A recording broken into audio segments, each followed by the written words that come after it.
this is him sped up. Like, there were sections of this video where he was like, and Clint Eastwood's wife, pregnant pause of like a minute, was selling bombs, pregnant pause, to the black people. I was like, what?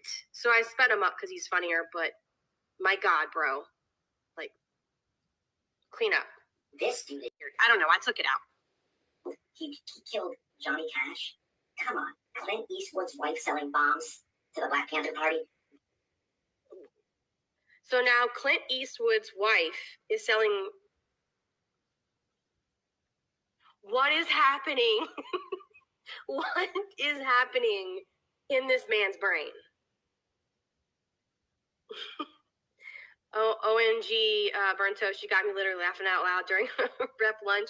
Good things my coworkers already think I'm crazy. Oh, thank you so much. With some lunchtime lulz. Yes. Reoccurring theme here.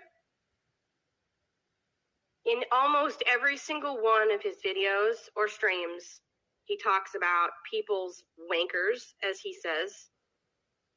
And he talks about people's buttholes. Similar to G-Man, he can't help himself. It's butthole everything. Right. Somebody had a really great comment earlier. Hold on one second. What we need to do is find out who killed Johnny Cash. I'll put out my Venmo so y'all can pay my investigative trip to Nashville. Oh. Isn't it ironic? Don't you think? You can't lead a horse to water and make him drink. I have no love lost for Kathy at all. Isn't it ironic? Don't you think? With yesterday, the reason I even shared the private DM was because if you read the private DM and then read the bottom of this, it kind of sounds like they knew about the private DM. So who would know about the private DM? I sent it to no one. I told no one about it. Someone who, oh, this is just my hobby. I'm not going to be monetized now all of a sudden. I mean, we heard that every time she went live. And now all of a sudden it's monetized. Come on. Things aren't mapping. Things aren't mapping. You must never assume,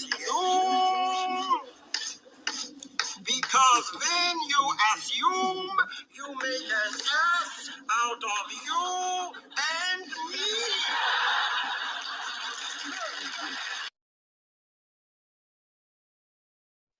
I'll take things that Molly would do for 1,000, Alex.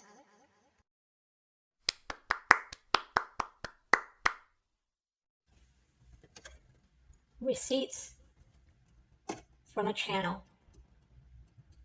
No, not just a channel, from a chat where people can throw out any kind of random ish that they want, and you're going to use those as receipts. Okay.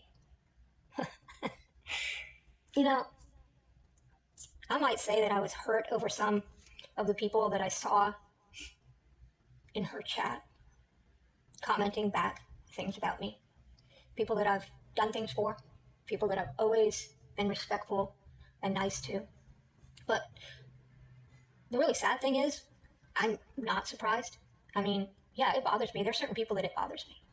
And it bothers me that she dragged two creators into this who have absolutely nothing to do with this and that I would never hurt. She dragged them in on purpose. Now, Forgotten Whispers, we've always been good. We've always been good. Yeah, I left her chat. And this spewer knows why. And you know what? I encourage everybody to go and read that particular chat, but please pay very close attention to the fact that I was in a conversation with two people. We were having a nice conversation, and I was commenting back to the video. And then all of a sudden you can watch these people interject into our conversation and try to twist what I was saying. What really got twisted was that I responded about Zav Girl, and I will always respond the same way. As a matter of fact, Lisa responded the exact same way as I did. And that was with a statement that I said, she doesn't know what the hell this is all about because she doesn't have a child and she's never lost a child. And I will double and triple down on that.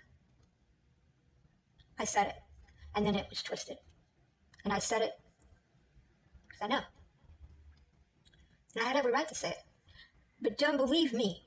I've had 6 people come to me and say that they read that chat very thoroughly. And as a matter of fact, one person even sent me a screenshot of every single comment and how it was twisted. And it brought drama into Forgotten's chat. A lot of drama. And then there were other things that I went in and I just wanted to listen to Forgotten and not chat. And more drama ensued from some of the same people. And I said, no. I'm not going to go in that chat and have the drama ensue. And you know, I'd have to comment because I really did care about Forgotten. So I left the chat. That's all. That's it.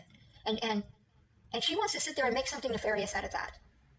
And drag this situation into that situation, and they don't have anything to do with each other. But the chats in the comment are there. You can go and see them, and I really wish that you would.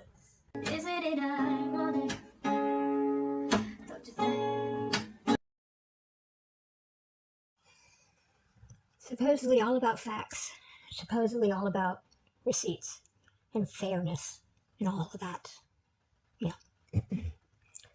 But yet you dragged somebody's name out because of a random email and stuff that was said in a chat over a year ago.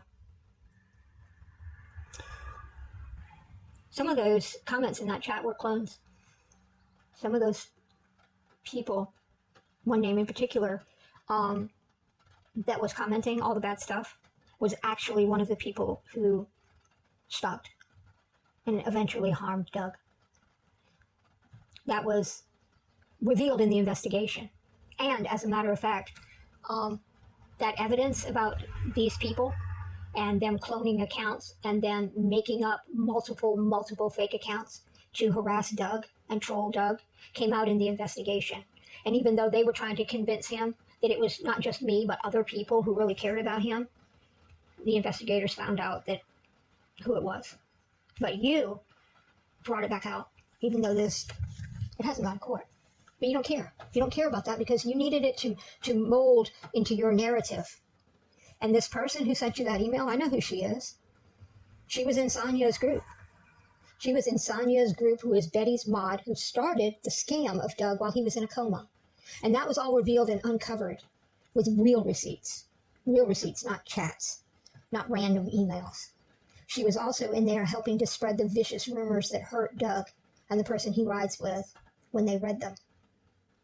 I did videos about those vicious rumors and about how he felt. I read his letter that he sent about how he felt. Anybody can go and listen to it. What you did, bringing his name out to add to your agenda to harm me, my channel, and Kathy P's channel, was wrong. And you know what? It really does prove that you do have a problem with us for some reason. Because otherwise, you wouldn't just do that without actually fact-checking. There are 2 lives that Doug did when he came out of his coma. In the very first live that he did when he came out of his coma, he said, "Leave T. Kelly alone. She's a good person." That's none of your business. God knows you should have kept that name.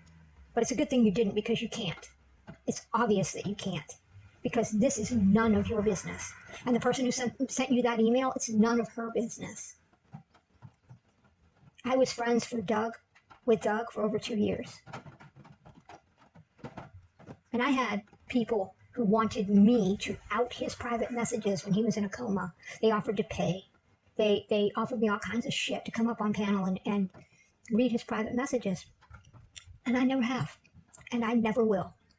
Because that is the dirtiest dirt, to take somebody's private messages to you and read them publicly without their permission. I have promised Doug that I will never, ever reveal anything that he told me in private. And I won't. That's my moral high ground. That's where I stand. When somebody sends me a message in private, you are not going to pry it out of me. You are not going to harass it out of me. You are not going to set me up to make it look fake. You're not going to do anything in this world to make me do the dirty and take it public. There's a reason why they're called private messages, and you have absolutely no respect. What you did to Kathy P is egregious behavior. It's childish behavior. It's selfish behavior. She has private messages that she won't read. Even probably private messages that would help her right now, and she won't read them. She has more character than you do. She has a strength of convictions that you don't have. By you just going to this idiot chat and calling that receipt, and the people who joined the bandwagon with you in that chat, that's some egregious shit right there. And I don't want anybody with that line of thinking to call them a follower of mine. Don't want them anywhere near me, because that is not what I stand for. You mocked is what you did. The fact that I have been helping homeless veterans for over 10 years. There's a receipt on my channel. When I got a memo with a photo that I had been doing it for 10 years. You mocked it. The people in your chat mocked it. Y'all look like Mooly fans doing that. You mocked the fact that I do animal rescue. Mocked it. But yet some of you, and you know who you are, pride yourself on animal rescue. But yet you were okay with me being mocked doing animal rescue. It only makes me wonder, what kind of people you really are, hiding behind that screen. And you're absolutely right. Those of you who said, damn, she can't do that because she wouldn't have time for 20 alts and all of these things if she's doing that in real life. Guess what, geniuses? That's exactly the truth. You don't see me on all hours of the day and night. You don't see me panel hopping everywhere, running my mouth. You know why? Because I'm actually out there doing what I do. I'm actually out there rescuing animals and helping homeless veterans. Y'all need to try it. I mean, really try it. Because yes, you won't have time to do the shit that you accused me of. And laugh about it, mock. Who in the goddamn hell mocks helping homeless vets? Not just homeless vets. The majority of them are disabled, some of them severely disabled. And yes, I help them. And you want to mock that. Damn, y'all are good people, aren't you? I can tell you this right now. Everybody that sat in that chat and did it, y'all make Mooly proud. You make her real, real proud.